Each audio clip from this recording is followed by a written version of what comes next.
మహిళలు కనిపిస్తే చాలు టార్గెట్ చేసుకుంటున్నాడు ఈ సిఐ. అతగాడి పేరు రాముడు. ఖాళీగా ఉంటే పోలీస్ స్టేషన్కు రావాలంటూ అసభ్యకర మెసేజ్లు పంపిస్తున్న వైనం. నిన్ను నీ పిల్లల్ని చూసుకుంటానంటూ కాల్స్ చేస్తున్నాడు. అర్ధరాత్రి నగ్నంగా కాల్స్ చేయాలంటూ వేధింపులకు గురి చేస్తున్నాడట. లేకపోతే తప్పుడు కేసుల్లో ఇరికిస్తానంటూ బెదిరింపులకు పాల్పడుతున్నాడని అక్కడ ఆరోపిస్తున్న పరిస్థితి. బెదిరించి పర్సనల్ ఫోటోలు వీడియోలు తీసుకున్నాడని ఆవేదన వ్యక్తం చేస్తోంది మహిళ. డీఏజీ ఎస్పీలకు ఫిర్యాదు చేసిన చర్యలు తీసుకోవడం లేదంటూ బాధితురాలు ఆందోళన వ్యక్తం చేస్తోంది. హోంమంత్రి అనితను కలిసేందుకు బాధిత మహిళ ప్రయత్నాలు చేస్తోందని కూడా చెప్పుకొచ్చింది. దీనికి సంబంధించిన బిగ్ బ్రేకింగ్ న్యూస్ చూస్తున్నారు. నంద్యాలలో ఓ కీచక సిఐకి సంబంధించిన ఆ కథనం, ఆ వ్యవహారం ప్రస్తుతం సంచలనంగా మారింది. ఇటు ఒంటరి మహిళలను టార్గెట్ చేసుకున్నాడు సిఐ రాముడు అంటూ చర్చ జరుగుతున్న క్రమం. ఖాళీగా ఉంటే పోలీస్ స్టేషన్కు రావాలంటూ అసభ్యకర మెసేజ్లు చేసేవాడట. ఈ అంశానికి సంబంధించిన ఆ మెసేజ్లు కూడా మరి కాసేపట్లో మేము నుంచబోతుంది ఆర్టీవీ. ఆ మెసేజ్, ఆ కాన్వర్సేషన్కి సంబంధించి అదిగో మీరు చూడొచ్చు ఎటువంటి కాన్వర్సేషన్ ఉందండి. ఒకసారి మీరు చూడొచ్చు ఆ వీడియోకి సంబంధించి ఆ కాన్వర్సేషన్లో ఆ ఫొటోస్ కావచ్చు, లేకపోతే ఆ ఫుటేజ్కి ట్యాగ్ చేసిన సందర్భం మీరు చూడొచ్చు. ఇంకా సరే ఇంటికి వెళ్తున్నా, అవునా? సో ఆ కాన్వర్సేషన్ ఒకసారి చూడండి. ఎటువంటి కాన్వర్సేషను, ఎట్ ద సేమ్ టైం అక్కడ మీరు చూడొచ్చు. ఒక్కసారి ఇక్కడ ఆ కాన్వర్సేషన్ చూడండి. ఎంత కొన్ని సందర్భాల్లో మాట్లాడడానికి కూడా వీల్లేనంత, చెప్పలేనంత అభ్యంతరకరమైన భాష దాంట్లో ఉంది. అదిగో మీరు చూడొచ్చు. అందుకే రండి బై, ఏమి కాదులే, మీ వాళ్ళు ఏమనుకుంటారో, ఇప్పుడు ఎందుకు వస్తుంది అని, బై సరే వస్తాలే ప్లీజ్, ఓకే.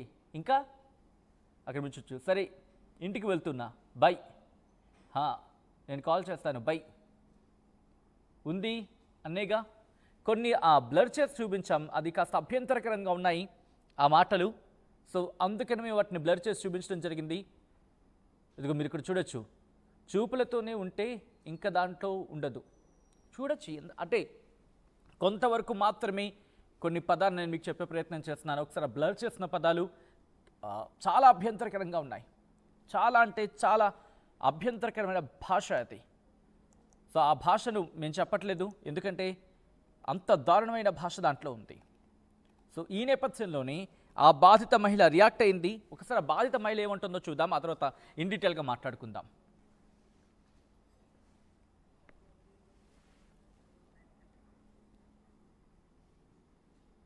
రైట్, ఆ విజువల్ మీరు చూస్తున్నారు కాన్వర్సేషన్కి సంబంధించి.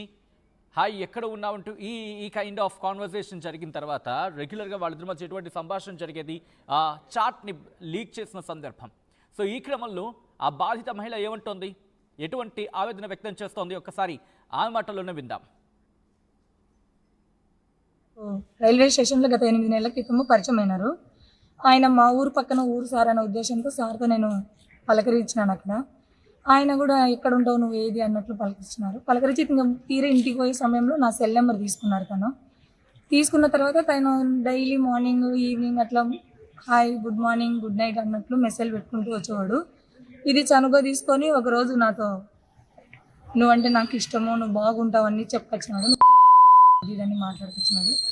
అదేంటి సార్ మీరేదో మా ఊరు సారోళ్ళు కదా, నేను ఆ రకంగా మీతో మాట్లాడినాను, నాకు అలాంటి ఉద్దేశం లేదంటే, అబ్బే ఏం లేదులే బాయ్, నీకు కూడా భర్త లేడు కదా, ఏదో నువ్వు కూడా పిల్లలతో ఇబ్బంది పడుతున్నావు, పిల్లలతో కష్టాలు పడుతున్నావు, నీ గురించి నేను కూడా తెలుసుకున్నాను, చూడు ఆలోచన చెయ్యి, నీకు అండగా ఉంటాను, నిన్ను చూసుకుంటాను అన్నట్టు చెప్పించినాడు. లేదు సార్ అని నేను కొద్ది రోజులు అతనితో మాట్లాడడం కూడా బంద్ చేసినాను.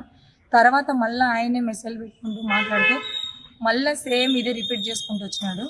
ఒకసారి ఆలోచించు అన్నట్టు మాట్లాడినాడు. నువ్వు అంటే నాకు చాలా ఇష్టము, అవసరమైతే నేను ఎంత దూరమైనా వస్తాను, అవసరమైతే పెళ్ళైనా చేసుకుంటానని నమ్మగలిగినాడు. అలాగే పర్సనల్గా నీవేమైనా ఫొటోస్ ఉంటే పెట్టరా అన్నట్టు నన్ను ప్రేమగా మాట్లాడి నాతో పర్సనల్ ఫొటోస్ షేర్ చేయించుకున్న 2 డేస్కి నన్ను నెంబర్ బ్లాక్ చేసినాడు. ఏంది సార్ ఇది విషయము, నాతో ఇట్లా మాట్లాడి ఇట్లా లైఫ్ ఇస్తాను నేను చూసుకుంటా అని నాతో ఫోటోస్ షేర్ చేసుకొని ఇప్పుడు బ్లాక్ చేసినావు, మరి ఏంది నా పరిస్థితి, ఇట్లనే చేసి నేనేమైనా చేసుకొని చచ్చిపోతానంటే, సస్తానని భయపడిస్తే నేనేం భయపడను, నువ్వు అలాంటి దానివి ఇలాంటి దానివి, నీ క్యారెక్టర్ మంచిది కదా అని చెప్పుకొచ్చినాడు. ఇది ఇట్లా జరిగిందని చెప్పి ఉద్దేశంతో నేను ఎస్పీ సార్కి, డిఎస్పీకి, ఏఎస్పీకి కూడా కంప్లైంట్ ఇవ్వడం జరిగింది. అతని మీద పై అధికారులు ఎలాంటి చర్య తీసుకోలేదు.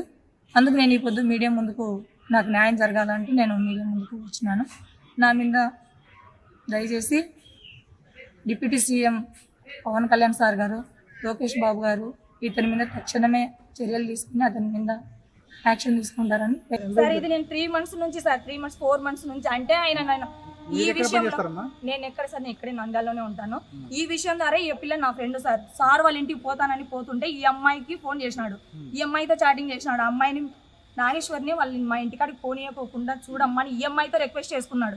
ఈ అమ్మాయితో కూడా చాటింగ్ చేసినాడు, కంప్లైంట్ చేయకోకుండా చూడమ్మా అని. ఇవన్నీ మనసులో పెట్టుకొని నేనేదో కంప్లైంట్ ఇచ్చిన నన్ను మనసులో పెట్టుకొని ఈ పిల్లని టార్గెట్ చేసి 13 రోజులు అవుతుంది పోయిన 21 కంప్లైంట్ చేస్తే ఇంతవరకు కంప్లైంట్ తీసుకోపోగా నిన్న 4 గంటలకు స్టేషన్లో లోపలికి పిలుచుకొని బుద్ధి లేనిదానా మర్యాద బయటికి పో, కావాలంటే సీసీ కెమెరాలు ఉన్నాయి చెక్ చేసుకోండి సార్, నువ్వేం చేసుకుని బయటకు పంపించేస్తాడంట. అంటే మాకు న్యాయం చేయాల్సిన పోలీసు వాళ్ళే ఇట్లా అంటే వాళ్ళు చెప్పినట్టు వింటే మేము వినాలా, లేకుంటేనే మా పిల్లల్ని గంజాయి కేసులో పెడతారు, ఇంకా మట్కా కేసులో పెడతారు, మమ్మల్ని బ్రోకర్ల కింద పెడతారు అనమాట. అది సార్ మాకు దీనికి సంబంధించి పై అధికారులను అందరినీ కలిసినాను సార్, ఎస్పీ సార్ని కలిసిన, ఏఎస్పీ మేడం దగ్గర పోయినా ASP madam complaint white paper మీద అడుగుతుంది. డిఐజీ సార్ దగ్గర పోతే డిఐజీ సార్ అస్సలు ఆయన పేరు చెప్తే అస్సలు పట్టించుకోవడం లేదు సార్. డిఐజీ సార్ నాకు తెలుసు అంట, నాకు తెలుసు అన్నట్టు మాట్లాడుతున్నాడు. మాకు న్యాయం జరగాల సార్, మాకు న్యాయం జరగాలి. రైట్, అది ఆ మహిళ స్నేహితురాలు చెప్తున్న మాట. మరి ముఖ్యంగా వివిధ రకాలుగా వేధింపులు గురి చేశాడు. దాంతోపాటు న్యాయం చేయాలని చెప్పి పోలీసు ఉన్నతాధికారులను కలిస్తే వాళ్ళు పట్టించుకోవటం లేదు అనేది సదరు మహిళ అలాగే ఆమె స్నేహితురాలి ఆరోపణ. సో ఈ నేపథ్యంలో సదరు సిఐ ఏమంటున్నాడు, సిఐ రాముడు ఏమంటున్నాడు చూద్దాం. విషయంలో నా దగ్గర పూర్తి సమాచారం ఉంది. మీకు ఆ సమాచారం ఇచ్చేంత వరకు మీరు వెయిట్ చేస్తామంటే వెయిట్ చేయండి. లేదు మేము ఒకటే ఉద్దేశంతో మేము ఆల్రెడీ ఫీడ్ అయ్యి వచ్చినాము, దాని ప్రకారం మీకు అందుకే చెప్తున్నాను. నేను ఇన్ఫర్మేషన్ చూసుకున్నట్టు పూర్తిగా చెప్తాను. అని మీకు ఆమె డైరెక్ట్ సార్ అట్లా కదా, ఆమె డైరెక్ట్ మీ మీద ఆరోపణలు చేస్తున్నారు. మీరు లైంగికంగా వేధించినట్టు ఆమె సాక్ష్యాధారాలతో చూపిస్తుంది. సరే, నేను లైంగిక అనేది దానికి ఇప్పుడు చెప్పను. నేను ఖచ్చితంగా ఇన్ఫర్మేషన్ అది కూడా కేసులో భాగం నేను చూసి చెప్తాను. ఇప్పుడు కేసులో భాగం ఎట్లయితే సార్ ఒక మహిళను మీరు వేధించినట్టే కదా సార్. సరే, దాని విషయంలో మీకు తెలిసిన నిజాలు మీరు అడిగినారు. నేను నాకు తెలుసుకోవాలనుకుంటే మీరు వాస్తవంగా ఏం తెలుసుకోవాలంటే నేను మొత్తం పేపర్స్ ఎవిడెన్స్ పెట్టుకొని చెప్తాను. అంతవరకు వెయిట్ చేస్తే దాని విషయం కూడా ఆగేశ్వరం ఉంది ఏముంది. నేను ఇప్పుడు వేరే కేసు నిమిత్తం పోతుంటే మీరు మధ్యలో, ఎందుకంటే మేము మీడియా వాళ్ళు మమ్మల్ని నెగ్లెక్ట్ చేసిపోతున్నాం అని చెప్పి మీరు అంటున్నారు కాబట్టి తాత్కాలికంగా మీరు నేను ఇప్పుడు మాట్లాడినాను. నేను మీకు పూర్తి వివరాలు కావాలంటే నేను ఏ ఎవిడెన్స్ తీసుకొని వచ్చి కూర్చోబెట్టుకుంటాను, మొత్తం తీసుకొని కూర్చొని మాట్లాడతాను. విషయంలో నా దగ్గర పూర్తి రైట్, అది సిఐ రియాక్షన్. ఒకటే చెప్తున్న సందర్భం, నేనేం తప్పు చేయలేదు, దానికి సంబంధించి పూర్తి సాక్ష్యాధారాలతో మాట్లాడే ప్రయత్నం చేస్తానంటూ కూడా చెప్పుకొచ్చిన పరిస్థితి మీరు చూశారు. అయితే ఇప్పుడు ఈ అంశానికి సంబంధించి ఇటు బాధిత మహిళకు అండగా నిలుస్తున్న ఆ కుటుంబాలు కావచ్చు లేకపోతే సంఘాలు కావచ్చు రియాక్ట్ అవుతున్నాయి. ఒకసారి వాళ్ళు ఏమంటున్నారో చూద్దాం. పట్టణంలోని 3వ పట్టణ పోలీస్ స్టేషన్